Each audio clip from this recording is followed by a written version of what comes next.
బాగా జోరు మీద ఉన్నావురా, భలే ప్లాన్ చేసావు. ఏదో నీ అభిమానం నాన్న. అన్నం తినాలనిపించదు, పడుకుంటావు, నిద్రొట్టు, కోపం వస్తుంది, ఎవరి మీద చూపించాలో అర్థం కాదు.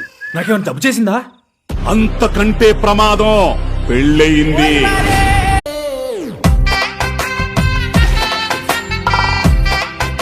కిందేముందిరా చూస్తున్నావు? 10 చుక్కల ముగ్గో 20 చుక్కల ముగ్గో చూస్తున్నాను నాన్న. అగో, నువ్వు మంచోడి కాదు నాన్న. నువ్వు వేసే యాసాలని నాకు తెలియదు అనుకున్నావేమో.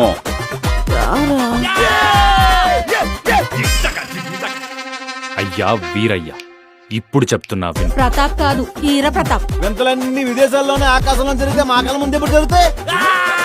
ఒక అమ్మాయి ఇల్లు వదిలి వెళ్ళిపోయిందంటే అబ్బాయి ఏం చేశాడని అడుగుతారు, కానీ ఆ అబ్బాయికి ఏం జరిగిందని ఎవరు అడగరు.